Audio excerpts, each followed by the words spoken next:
amigas, compañeros todos, bienvenidos nuevamente al canal de YouTube Alexander Moreno Ideas en Zigzag, un canal auspiciado por la Utopía Concretable Ediciones,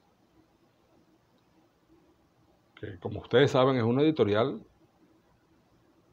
que les presenta a ustedes una pléyade extensa de libros, todos en acceso gratuito. Para acceder a esos libros de la utopiaconcretable.com, ustedes colocan en su buscador esa frase, la utopía concretable, y ahí aparece un blogspot que los orientará. No hay cobro, todo es sin acceso dinerario. Libros de filosofía, sobre todo, de ciencia social, también pensamiento popular latinoamericano, en fin, ahí ustedes lo verán. Bien, el tema que nos convoca hoy, tal como aparece en este momento en la primera diapositiva, es el siguiente: la terrible brecha existente entre lo que aspiramos y lo que hay. Volvamos. El tema que nos convoca tiene que ver con esa contradicción, con esa puja, con esa pugna permanente entre lo que uno demanda de la vida en las pequeñas circunstancias, en las pequeñas cosas cotidianas, y lo que demanda uno a sí mismo de las grandes instancias de lo pensamental, de lo emocional. Lo que uno demanda cuando uno va a comer a un restaurante en términos del gusto, algo, si se quiere, cotidiano, y lo que uno demanda del amor, por ejemplo, lo que uno demanda de los hijos, de la justicia, del mundo y del país en el cual uno vive. En fin, las aspiraciones. Eso por una parte, en contraste con lo que hay, con lo concreto, con lo específico. Normalmente surgen brechas entre lo aspiracional y lo concreto, entre los fines que uno aspira, que uno demanda, y lo que hay. Camino, brecha llena de espinas de todo tipo, pero también de flores, de rosas, en fin. Es una dialéctica que bien vale la pena ocuparse de esta. Es un tema de legítima ocupación de la filosofía. Voy a traer a colación una categoría que tiene que ver muchísimo con un fenómeno, caramba, que es mayoritario en la humanidad, que es lo religioso. La categoría cielo. Vamos a buscar acá la segunda diapositiva. En esta diapositiva, abajo en letra pequeña aparecen las fuentes. En esta diapositiva yo he colocado allí, arriba y abajo, pues quiero decir, dos nociones. Como ustedes pueden ver allí, lugar donde mora Dios, que es también el hogar final de los fieles. Otra noción de cielo: existen abundantes y diversas fuentes para concepciones del cielo. La visión típica del creyente parece depender en gran medida de su tradición religiosa particular. Diversas religiones han descrito el cielo como poblado por ángeles, dioses o héroes. El cielo suele ser interpretado como un lugar de felicidad eterna. Bien, volvamos. Es una categoría asumida con mucha pasión por la mayoría de la población mundial.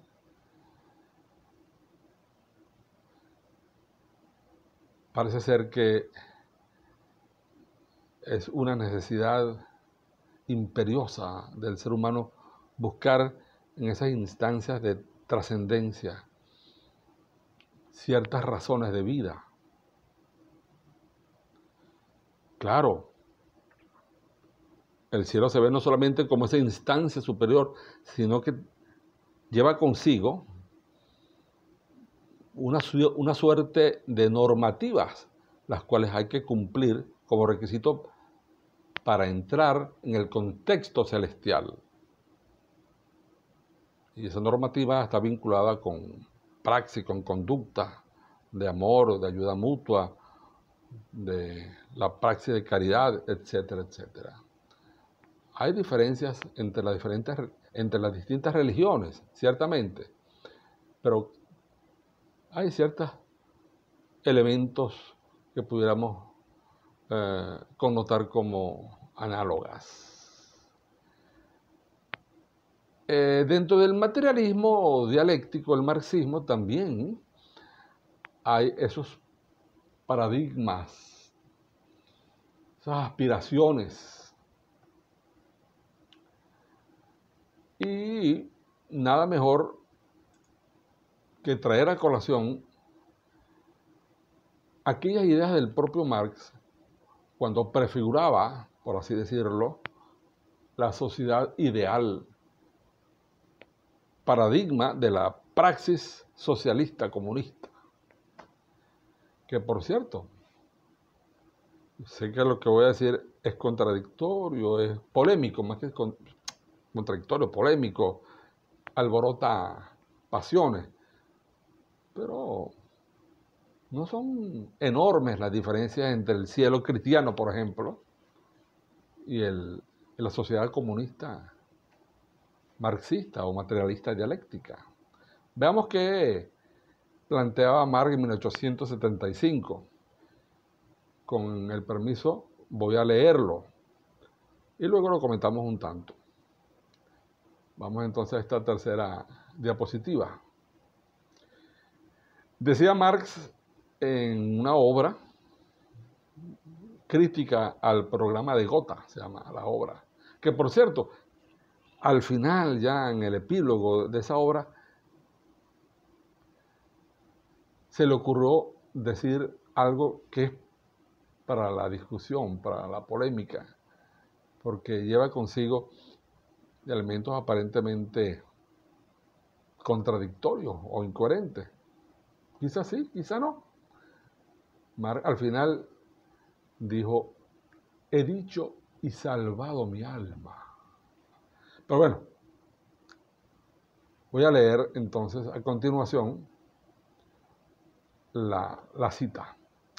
En la fase superior de la sociedad comunista, cuando haya desaparecido la subordinación esclavizadora de los individuos a la división del trabajo y con ella la oposición entre el trabajo intelectual y el trabajo manual, cuando el trabajo no sea solamente un medio de vida, sino la primera necesidad vital, cuando con el desarrollo de los individuos en todos sus aspectos crezcan también las fuerzas productivas y corran a chorro lleno los manantiales de la riqueza colectiva, solo entonces podrá rebasarse totalmente el estrecho horizonte de la legalidad burguesa y la sociedad así podrá escribir en su bandera, de cada cual según su capacidad, a cada cual según sus necesidades.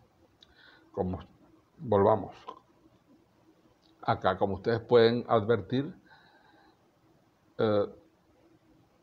es un paradigma, es una aspiración. Es la aspiración que tendría que acompañar a todo lo que tenga que ver con la política socialista, con la política marxista. Claro, ¿cómo no voy a decir? Ya estamos cabalgando la tercera década del siglo XXI, y si alguna cosa está clara en la historia contemporánea, es que lo que hemos conocido en el siglo XX y en lo que llevamos del siglo XXI como socialismo, nada tiene que ver con ese ideal marxista, comunista. Como bien lo expresó Teodoro Petkov, ese célebre ideólogo venezolano que tanta influencia tuvo en Occidente y se enfrentó a la Unión Soviética en los años 60. Y como también lo dijo el filósofo José Rafael Núñez Tenorio en los años 90, la historia no ha conocido aún el socialismo.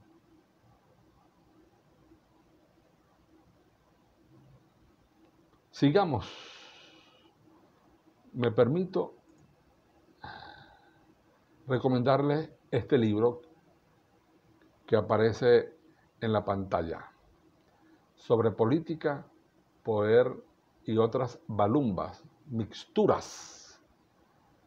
Ustedes acceden en su buscador, La Utopía Concretable Ediciones, allí van a encontrar ese libro y allí tratamos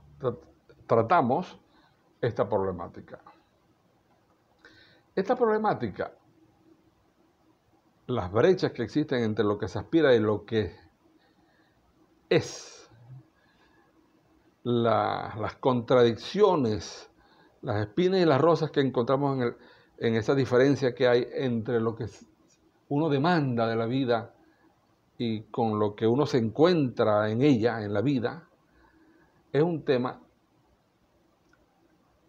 que en filosofía llamamos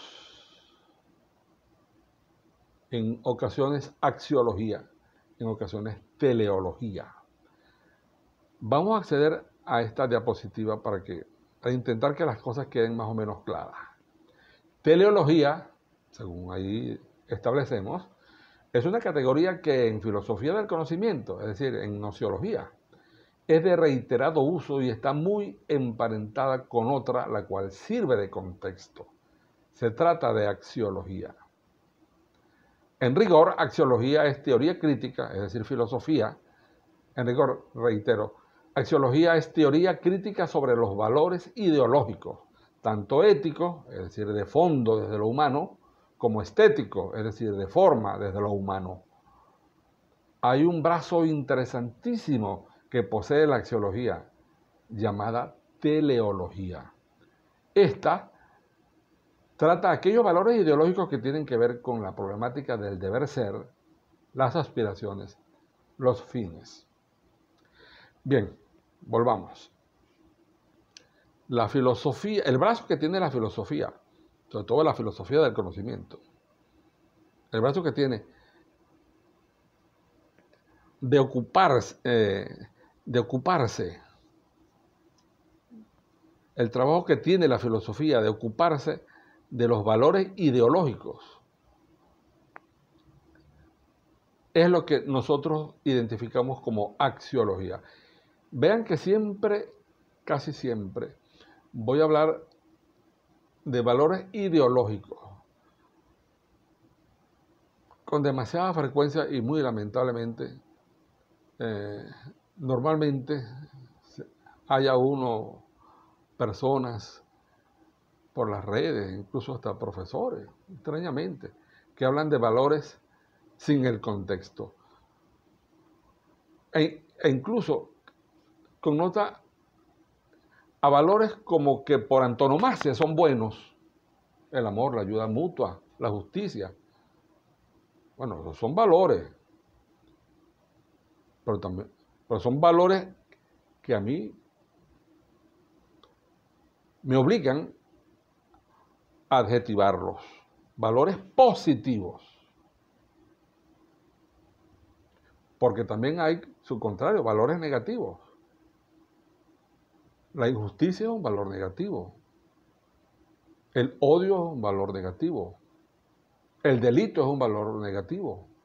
El robo es un valor negativo. La violación, es un valor vomitivo. La guerra es un valor negativo.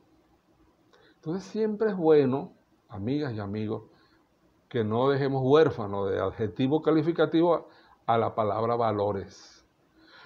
Al menos que en el contexto de lo que se habla o en el contexto de lo que se escribe, se entienda, se infiera que son valores negativos o positivos.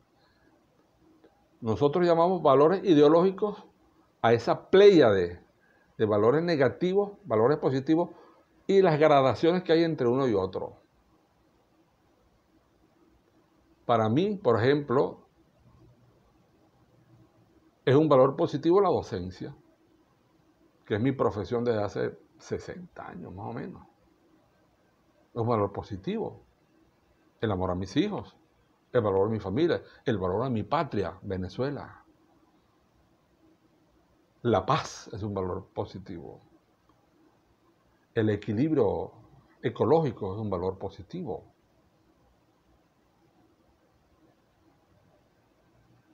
Valores negativos, la guerra. Cualquiera sea su coyuntura. Pero todos son valores ideológicos. Hay que tener cuidado de no dejar realenga la palabra ideología, amigas y amigos. Dígame esta gente que se le ocurre hablar de antivalores. Uy, perdonen, pero eso es un exabrupto. Antivalores, ¿qué es eso? ¿Qué es eso de antivalores? Por ejemplo,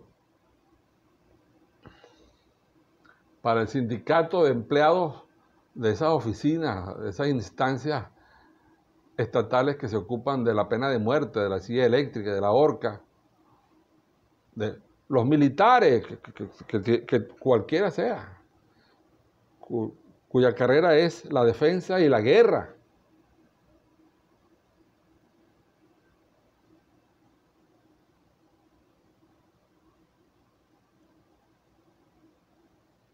Se va a hablar de antivalores cuando se alude la paz. Se va a hablar como valor negativo a los que ejercen el oficio de activar la silla eléctrica o de disparar en guerra. Por ahí me decía alguien con sorna, en la protesta que levantó el sindicato de los pollos, de las gallinas y de los gallos, con la palabra beneficiar. Vamos a beneficiar tantas aves, tantos pollos. ¿Qué cuánto de beneficio? Hay relatividad en eso. Entonces, hablamos de valores ideológicos. Y dentro de los valores ideológicos, con elementos de relatividad, están los positivos, los negativos y las gradaciones dialécticas circunstanciales que existen. Si es que somos serios en el análisis de los valores, pues, ideológicos. Todo eso es terreno de la axiología. Es el brazo de la filosofía que se ocupa del estudio de los valores ideológicos. Y dentro de esos valores ideológicos, dentro de esa praxis teórica de la axiología, está otro brazo importantísimo que no se puede dejar pasar por alto, que es la teleología, porque se ocupa de aquellos valores ideológicos compenetrados con el deber ser, que es el tema que nos ocupa hoy en esta conversación. La teleología es el brazo, la parte, la rama de la filosofía que se ocupa de aquellos valores ideológicos compenetrados con el deber ser, con los fines, con las aspiraciones. Obviamente que en el ejercicio de esa praxis teórica aparece lo que tiene que aparecer. La riqueza que hay, reitero, lo dijimos al principio, entre la brecha que existe entre lo aspiracional y lo real. Eso no es trabajo solamente de los psiquiatras, de los psicólogos. Eso es un trabajo diario. O, para no ser exagerado, un día sí y el otro también. Bueno, amigos, bueno, amigas,